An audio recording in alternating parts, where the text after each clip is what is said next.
Hi guys, welcome back to Guruji Uttarakhandi and Vedashree learning classes में आपका स्वागत है। तो गाइस, अगर आप यहाँ पे डीएलएड की प्रिपरेशन कर रहे हैं या फिर करना चाहते हैं तो आज ही डाउनलोड कीजिए Vedashree learning app from Google Play Store. वहाँ पे आपको इसके और भी वीडियोस देखने को मिल जाएंगे। आप उन डेमो वीडियोस को देखिए और अगर आपको ये डेमो वीडियोस पसंद आते हैं तो आप इसी ऐप के थ्रू, जिसका नाम है वेदाश्री लर्निंग ऐप, इस ऐप के थ्रू इस कोर्स को परचेज भी कर सकते हैं। तो गाइस, हम आज के सेशन में बात कर रहे हैं संख्यात्मक योग्यता के कुछ और महत्वपूर्ण क्वेश्चन की। तो जिनमें से एक क्वेश्चन आपको स्क्रीन पे दिख रहा होगा और इस क्वेश्चन में क्या पूछा गया है, ए एक कार्य को 12 दिन में कर सकता है और बी उसे 10 दिन में कर सकता है। सेम कार्य की यहाँ पे बात हो रही है। तथा ए बी व सी साथ में उसे 5 दिन में करते हैं। तो आपको ये बताना है सी अकेला उसे कर सकता है, यानी सी अकेला उसे कितने दिन में कर सकता है, ये आपको बताना है। तो ये आपका यहाँ पे क्वेश्चन मार्क है। तो गाइस, किस तरीके से आप इस क्वेश्चन को करने वाले हैं, मैं आपको हिंट देता हूँ। इस क्वेश्चन को करने के 2-3 मेथड हैं, लेकिन मैं आपसे कहना चाहूँगा कि आप किसी एक मेथड को फॉलो कीजिए और उसी मेथड से जितने भी आपके क्वेश्चन इस पे बन सकते हैं, उसी से आप यहाँ पे सारे क्वेश्चन को करने की कोशिश करें, यानी एक ही मेथड अपनाएं। और जितने भी इस टाइप के क्वेश्चन बनते हैं, क्योंकि इस टाइप के बहुत सारे क्वेश्चन बन सकते हैं, काफ़ी सारे चेंजेस इस क्वेश्चन में किए जा सकते हैं, तो वो चेंजेस भी अगर आप कर पा रहे हैं तब आपका ये पोर्शन बिल्कुल सटीक होगा। ये टाइम एंड वर्क का क्वेश्चन है और यहाँ पे जो मैं क्वेश्चन आपको बताने वाला हूँ कि किस तरह से आप इस क्वेश्चन को कर सकते हैं, तो अगर आप इस मेथड से करेंगे तो ये काफ़ी आसान पड़ेगा आपको। बाकी जो भी मेथड आपने सीखा हुआ है आप उसी मेथड को फॉलो करें, बट कम से कम टाइम में इस टाइप के क्वेश्चन को करने की कोशिश करें। तो देखिए, यहाँ पे मैं आपको जो बताने वाला हूँ वो कॉन्सेप्ट क्या है। अगर यहाँ पे जो ए है वो किसी काम को जितने भी दिन में कंप्लीट करता है, तो आप एक काम करो, उसके एक दिन का काम निकाल लो। इसी तरह जैसे आपको क्वेश्चन में दिया हुआ है एक इतने दिन में कंप्लीट करता है, तो ए के एक दिन का काम निकाल लो, बी के एक दिन का काम निकाल लो, बी का भी दिया हुआ है। और ए बी सी साथ में मिलके उसी काम को अगर 5 दिन में कर रहे हैं, तो ए बी सी साथ में ए बी सी का साथ में एक दिन का काम आप निकाल लो, राइट। तो इस कॉन्सेप्ट से बहुत इजीली इस क्वेश्चन को आप कर सकते हैं। जैसे मान लीजिए बी किसी काम को 12 दिन में कंप्लीट कर रहा है, तो ए किसी काम को 12 दिन में कंप्लीट कर रहा है, तो ए के एक दिन का काम कितना हो जाएगा, 1/12। ये हो जाएगा 1 डे वर्क। ध्यान रखिएगा, मैंने अपॉन में कर दिया तो ये ए के एक दिन का काम होगा, 1 डे वर्क। बी किसी काम को कितने में कर रहा है, 10 दिन में कंप्लीट कर रहा है, तो ये 1/10 क्या हो जाएगा, बी के एक दिन का काम। और ए बी सी आपस में मिलकर इस काम को 5 दिन में कंप्लीट कर रहे हैं, तो ए बी प्लस सी तीनों का मिलाकर के जो एक दिन का काम होगा वो होगा 1/5। अब आपको सी का अकेले का निकालना है, तो आप क्या करोगे, सबसे पहले आप यहाँ पे जब इस कैलकुलेशन को सॉल्व करोगे तो जो सी निकल के आएगा वो निकल के आएगा सी के एक दिन का काम। और आपको बताना है कि सी टोटल इस काम को, मतलब सी इस काम को टोटल कितने दिन में पूरा कर सकता है, तो उसका आप रेसिप्रोकल ले लेंगे। फॉर एग्जाम्पल बताता हूँ, ए की जगह 1/12 रखो, बी की जगह 1/10 रखो और सी को एज इट इज रखो और यहाँ 1/5।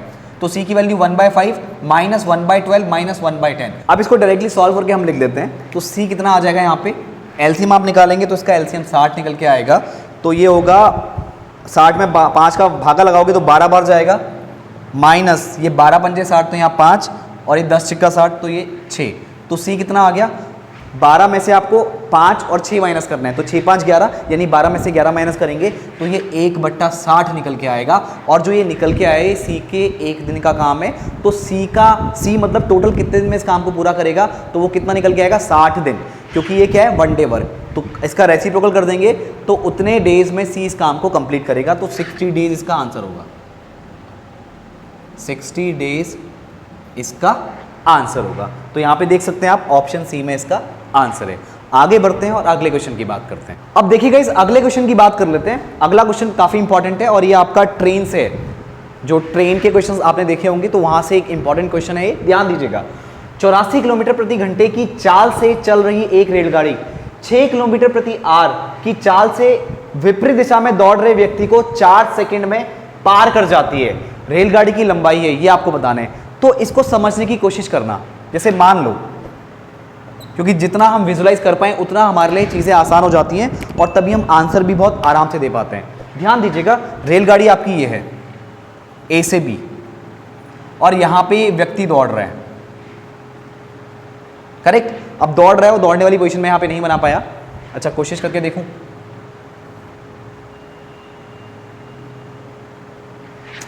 सिंबल समझ लो यार, नहीं बना सकता, ड्राइंग मेरा इतना अच्छा नहीं है।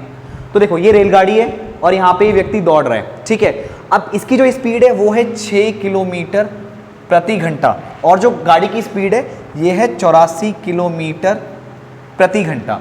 अब एक चीज नोटिस कीजिए आप, ये आदमी इस साइड को आ रहा है और गाड़ी इसके अपोजिट जा रही है, मतलब ये दोनों एक दूसरे के अपोजिट हैं। आपने एक चीज नोटिस किया होगा, अगर दोनों ट्रेन एक दूसरे के अपोजिट हो या दो चीजें अपोजिट डायरेक्शन में हो, आपने बाइक से गए होंगे या रास्ते में जाते होंगे, कोई आपके बिल्कुल बगल से निकल जाए अपोजिट डायरेक्शन में, तो कितनी तेजी से जाता है।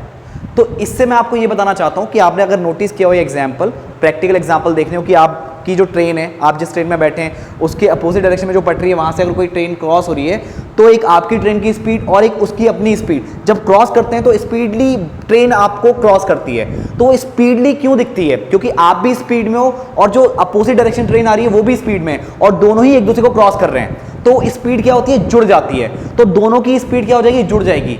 इस केस में भी यही होने वाला है, चाहे आदमी और ट्रेन अपोजिट है तो दोनों ही एक दूसरे को क्रॉस करने की कोशिश कर रहे हैं, तो उस केस में स्पीड क्या होगी? जुड़ जाएगी, ध्यान रखना। और दोनों अगर सेम डायरेक्शन में हो, एक ट्रेन आपकी है, एक आपके बगल वाली ट्रेन है, जब एक दूसरे को क्रॉस कर रही होगी, मान लो आपकी ट्रेन चल रही है 60 किलोमीटर प्रति घंटे की स्पीड से और आपकी बगल वाली ट्रेन चल रही है 70 किलोमीटर प्रति घंटे की स्पीड से, तो जो दूसरी ट्रेन में बंदा बैठा होगा उसको क्या लगेगा कि आपकी वाली ट्रेन से जो उसकी ट्रेन चल रही है वो 10 किलोमीटर प्रति घंटे की चाल से आगे चल रही है। अगर आप बात करोगे जमीन के रिस्पेक्ट में, मतलब अगर कोई बंदा मान लो ये दो ट्रेन चल रही है और यहाँ पे बंदा जमीन पे खड़ा हो तो उसको लगेगा यारी 60 की स्पीड से और ये वाली 70 की स्पीड से। बट जिसकी स्पीड ज़्यादा है, जो 70 किलोमीटर प्रति घंटे वाली स्पीड में बैठा है बंदा, उसको लगेगा उसकी ट्रेन की जो स्पीड है वो बगल वाली ट्रेन से सिर्फ 10 किलोमीटर प्रति घंटे की चाल से ही ज़्यादा चल रही है, क्योंकि वो ट्रेन भी आपकी चल रही है और ये ट्रेन भी चल रही है। तो यहाँ पे आपको थोड़ा सा यहाँ पे रिलेटिव मोशन समझने की जरूरत है। जब सेम डायरेक्शन में होगी तो आप स्पीड का डिफरेंस लेते हो और जब अपोजिट डायरेक्शन होगी तो उस केस में आप स्पीड को जोड़ देते हो। इसको प्रैक्टिकली सोच के देखना, आपके क्वेश्चंस करना बहुत ज़्यादा आसान हो जाएगा। अब यहाँ पे समझो, तो यहाँ पे जो आपकी रिजल्टेंट स्पीड बनेगी, फॉर्मूला क्या यूज करने वाले हैं? सीधी सी बात है, चाल बराबर दूरी बट्टे समय, ये फॉर्मूला हम यूज करने वाले हैं। तो चाल कितनी हो जाएगी? दोनों की जोड़ दो, 84 और 6 कितना हो गया? 90। तो ये टोटल चाल आ गई। बट आपको डिस्टेंस किस में बतानी है? मीटर में बतानी है। तो ये क्या हो जाएगा? किलोमीटर पर आवर को मीटर पर सेकंड में कन्वर्ट करने के लिए छोटे फ्रैक्शन से मल्टीप्लाई करना होगा। वो कितना होगा? 5/18। तो ये आपका कन्वर्ट हो जाएगा मीटर पर सेकंड में। नाउ अब एक चीज नोटिस करना, जब ये ट्रेन इस आदमी को क्रॉस करेगी तो मान लो आदमी, एक पॉइंट समझ लो यार, क्योंकि इसकी कोई लंबाई तो है नहीं। अभी प्लेटफॉर्म होता तो अलग बात होती। अब ये आदमी है तो इसकी लेंथ कितनी होगी? या पोल है, अगर कोई ट्रेन पोल को क्रॉस करे या किसी आदमी को क्रॉस करे, किसी पर्सन को क्रॉस करे, तो उस केस में पोल की लेंथ कुछ नहीं होती है, आदमी की लेंथ कुछ भी नहीं होगी।